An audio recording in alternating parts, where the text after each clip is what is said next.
Toys R Us. I don't know about you, but for me, this name evokes something. A real Alibaba's cave, a magical place where all children dreamed of going when I was young.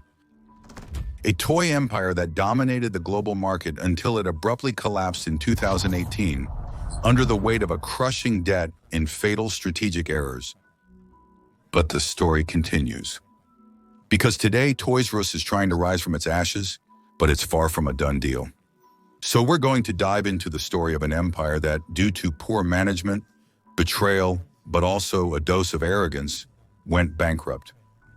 We will also analyze its desperate attempts to return to the top. Let's get started.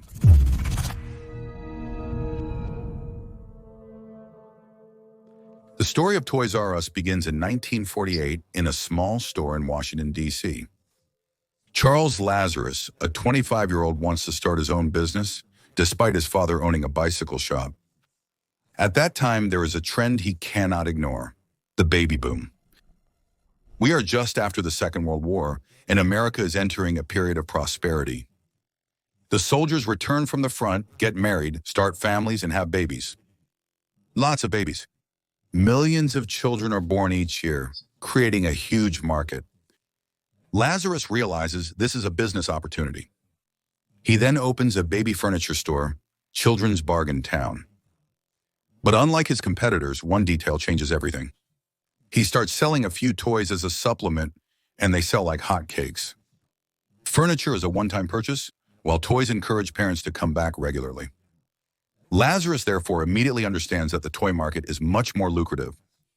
So, in 1957, he makes a radical decision to dedicate himself exclusively to toys. He then opens Toys R Us, a revolutionary concept that includes a giant supermarket dedicated to toys and a huge selection, which is much wider than traditional stores. Before, toy stores were small and family-owned. With Toys R Us, everything changes. The children who enter there have their eyes filled with stars. It's a toy paradise. The concept explodes. In 1965, Lazarus already owns 5 stores. In 1978, Toys R Us goes public and becomes a retail giant.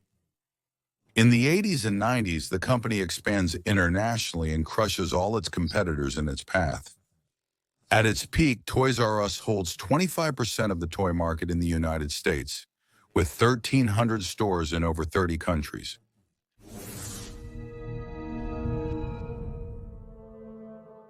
As for France, Toys R Us arrived in 1989. 5 stores opened, including one in Vélizy, Paris region. The brand develops quickly and becomes a major player in the toy market. In 2006, Toys R Us expands and opens its largest European store in Paris, La Défense. At its peak, the company has 55 stores in France, including one in Braun, in the Lyon region, where I'm from, which I found really amazing when I was younger. In Europe, the brand has established itself in the UK, Germany, Spain, and Belgium, with hundreds of stores across these countries. Advertisements flood the screens, and Geoffrey the giraffe, their mascot, becomes a real icon of pop culture. Toys R Us is more than a store. It's a magical experience for millions of children. But if business history has taught us anything, it's that even empires can collapse. Indeed, the market is evolving faster than ever today. Online commerce has transformed the rules of the game, and those who can anticipate these changes are ahead of the curve.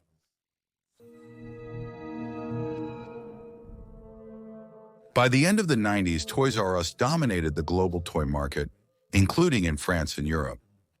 Its stores are must-see references, and the brand seems untouchable. But a major change is happening. You've certainly guessed what it is: the internet. E-commerce is starting to develop extremely quickly, and a player from the web, Amazon, is starting to disrupt consumption habits. At that time, few companies really took online commerce seriously. I remember a seller at FNAC who told me that it would never work. And it struck me because after that, I became addicted to online shopping. Toys R Us at least made this fatal mistake. Rather than investing in its own e-commerce platform, the company decided in 2000 to enter into an exclusive agreement with Amazon. The deal appears promising on paper. Toys R Us becomes Amazon's exclusive toy supplier, with Amazon managing logistics and the website. Toys R Us abandons its own e-commerce to focus on its physical stores. This partnership, supposed to last 10 years, seems to be a win-win. Toys R Us benefits from the rise of Amazon without having to develop its own online infrastructure. But very quickly, the trap closes as Amazon begins to sell other brands of toys on its platform. In contradiction with the signed agreement, Toys R Us, of course, initiates a legal battle for breach of contract. And in 2004, they win the case, which officially ends the agreement. In 2006, Toys R Us finally launched its own online sales platform. Yes, it's already 6 years too late. And the damage is done. While Toys R Us was losing precious years in litigation, Amazon became the leader in e-commerce by capturing a huge share of the online toy market. Consumers are developing new habits, preferring to order toys on Amazon instead of visiting stores. And while Toys R Us is paralyzed by this strategic mistake, another danger is coming. This danger is the Goliaths of mass retail. But I'll get back to that later. However, the toxic agreement with Amazon impacts more than just the United States. The situation in France and Europe is rapidly turning critical. By setting aside its own e-commerce, Toys R Us is missing a major opportunity to establish a strong digital presence in its markets. Unlike brands like Le Grand Recré or King Jouet, who are gradually investing in their online sales site, Toys R Us is completely missing the digital turn. The result is that large stores and pure web players are gaining the advantage. In France, giants like Carrefour, Auchan, and Leclerc are developing their own toy departments and are starting to cut prices, which makes the offer from Toys R Us less and less competitive. Amazon, on the other hand, is conquering the European market by offering a wider range, attractive prices, and fast delivery service, which will make Toys R Us stores less relevant for a new generation of parents. In fact, eBay is also a popular choice for them, even though the company has also felt the wrath of Amazon. As I mentioned in a video recently, Toys R Us could have responded by adapting its model, but it remained literally frozen, unable to innovate due to internal tensions and a lack of strategic vision. Meanwhile, in-store sales begin to drop, and the company sees its revenue stagnate in Europe, then decline. They could have compensated for this mistake by betting on the in-store experience. But as you know, a problem never comes alone, and the one that was coming was going to hurt a lot. The big brands quickly understand that toys are a powerful draw product, and their strategy is formidable. They offer some toys at slash prices, even at a loss. They attract families to their stores so that they buy other products, which are much more profitable. This forms a consumption habit where toys are no longer purchased from specialized stores like Toys R Us, which exclusively sell toys. They cannot offset these losses with other products, as large stores do. Consumers will drastically alter their habits. Why go to a specialty store when they can buy the same toys while doing their grocery shopping? Regrettably, this trend will be even more significant for Toys R Us in France. Competitors like Jouets, Club, King, Jouet, and Pickwick are adapting by transforming stores into experience spaces with animations and workshops, all while perfectly integrating digital through omni-channel strategies, like click and collect, for example. And their offer is adapted to new trends by offering additional services to retain customers. Little by little, Toys R Us is therefore losing ground worldwide, and customers are turning to more convenient and cheaper alternatives. Of course, aware of the danger, Toys R Us understands that it must react quickly. But instead of investing heavily in e-commerce or rethinking the in-store experience, the company is going to make another fatal mistake. In 2005, it agrees to be bought out by a consortium of investors, thinking that this will revive it. But these investors impose a colossal debt on it and definitively precipitate its downfall. So in 2005, a consortium of investors, including Bain Capital, Kohlberg, Kravis Robertson Comerno, and Vornado Reality Trust, acquires Toys R Us for $6.6 billion. But is this purchase what we call a leveraged buyout or a leveraged buyout, which is an operation where investors do not use their own money, but borrow heavily, then pass the debt onto the company itself? The result is that Toys R Us ends up with a colossal debt of $5 billion and has to repay $400 million in interest per year. You suspect that, don't you? This burden completely prevents it from investing in the modernization of its stores or in e-commerce, just as the digital revolution is transforming the toy market. Meanwhile, the giants of mass retail continue to slash prices and expand their toy department, while Amazon becomes the new benchmark for online purchases. Toys R Us stores, on the other hand, are starting to show their age. The once captivating model of large toy stores is no longer sufficient to draw in families. The customer is also changing. More and more parents prefer to shop online, and children themselves are gradually moving from traditional toys to video games, tablets, and then smartphones. In 2017, Toys R Us's French subsidiary had a turnover of $327 million, but reported an operating loss of $7 million. With 55 stores and over 1,300 employees, the situation is turning critical. Faced with increasing financial difficulties, Toys R Us France is placed under judicial recovery. In July 2018, a few months later, in October 2018, Gilles Jouet, linked to Pickwick, acquires 44 of the 53 French stores, preserving 1,036 out of 1,171 jobs. But the merger with Pickwick is not enough to turn the company around. In July 2019, the two brands will merge to become Pickwick Toys. Unfortunately, the toy market continues to shrink, and Pickwick Toys fails to achieve the expected profitability. In 2022, the company is once again placed in receivership before finally being bought out by Smith Toys, an Irish company that takes over 632 jobs and tries to revive the business. Without the means to innovate, Toys R Us slowly lost its audience until the inevitable happened. A bankruptcy that will hasten the fall of the last great toy store. The years go by and the situation of Toys R Us continues to worsen. Strangled by massive debt, the company has to repay $400 million in interest each year, as you know, but it no longer generates enough profits to keep up. Between 2012 and 2017, the toy industry declined by 3% annually, leading to a complete transformation of the toy market. And Toys R Us is hit with a double penalty. On one hand, its sales are falling due to a new generation of children who are more interested in new technologies. On the other hand, these aging stores struggle to compete with Amazon and others offering lower prices, broader selection, and smoother shopping experiences. Regrettably for them, on September 6, 2017, CNBC publishes a shocking article exposing Toys R Us as being on the verge of bankruptcy. The news is going to trigger immediate panic among all its suppliers.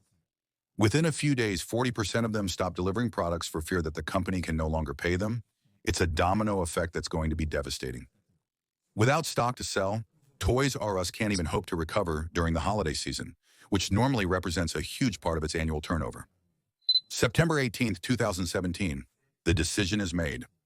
Toys R Us officially files for bankruptcy and places itself under the protection of Chapter 11 of the bankruptcy law in the United States. The company still hopes to be able to restructure and avoid liquidation. The 2017 Christmas sales are a disaster. The public is no longer interested, stores remain empty, and it's the final blow. In March 2018, management announced terrible news. All remaining United States stores will close permanently. The company, which was once unbeatable, has to liquidate its stocks and close its 800 stores. The Toys R Us bankruptcy in the U.S. is causing thousands of job losses and the disappearance of a toy icon from the American commercial landscape, with direct repercussions in France and Europe. In March 2018, the French subsidiary, which is already weakened by the rise of e-commerce and competition from large retailers, finds itself caught in the storm. On July 8, 2018, Toys R Us France is also placed in receivership. And so it is at this point that the company Gillette Toys and Pickwick will buy the stores I was talking about earlier. But as you now know, this merger will not be enough to revive the brand. In under 5 years, Toys R Us has transformed from a toy empire to a liquidated former one in both the US and Europe. But an unexpected turn of events is going to change everything. In 2018, the closure of Toys R Us marks the end of an era, but against all odds, the brand refuses to disappear. Starting from 2021, WHP Global, which is an investment fund, is going to buy a majority stake in Toys R Us and announces a revival strategy. Rather than rebuilding a costly store network, the goal is to test new formats by relying on strong partners. The first initiative launches in December. In 2021, a 1,800 square meter flagship store opened in the American Dream Shopping Center, New Jersey. Unlike the old Toys R Us, this store, it will focus on the customer experience, with interactive spaces and animations. Simultaneously, Toys R Us will be featured at Macy's, which is comparable to Lafayette Galleries for us. In 2022, 452 Toys R Us corners are being launched across the United States, set up within the stores of the famous chain. The concept is straightforward. Leverage existing traffic to restore brand visibility while minimizing operating costs by avoiding an independent network. Toys R Us announces 24 new U.S. store openings in 2024, partnering with Go Retail Group after promising initial results. But the brand now aims to expand beyond shopping centers. It now targets transit locations, with plans for stores, in airports, and on cruise ships, betting on the impulsive buying of travelers. Toys R Us is resurgent in Latin America, opening stores in multiple countries. In Europe, a subtle but gradual resurgence is occurring. In the United Kingdom, several Toys R Us stores have already reopened, notably thanks to dedicated spaces in 48 W.H stores. In France, despite the failure of Pickwick Toys, the brand is indirectly reborn thanks to the expansion of Smith Toys, which has taken over some of the former Toys R Us stores and now has 46. Despite its efforts, Toys R Us is no longer the giant it once was. The brand has to face a completely different market, where Amazon and large retailers dominate toy sales. Success depends on reinventing in-store experiences to meet new consumer expectations. To capitalize on the nostalgia of generations raised with Toys R Us, like mine. So its story is not over, but its rebirth is still fragile. And the lessons they teach us are brutal for all businesses. Amazon dominated because they failed to innovate and develop their own e-commerce. Avoid excessive debt. The leveraged buyout ruined the company. And never believe that being a leader is enough, because no one is untouchable. Like HTC, which, despite a market share of 24%, ended up completely disappearing from our stores due to a major error as seen in the video that is displayed.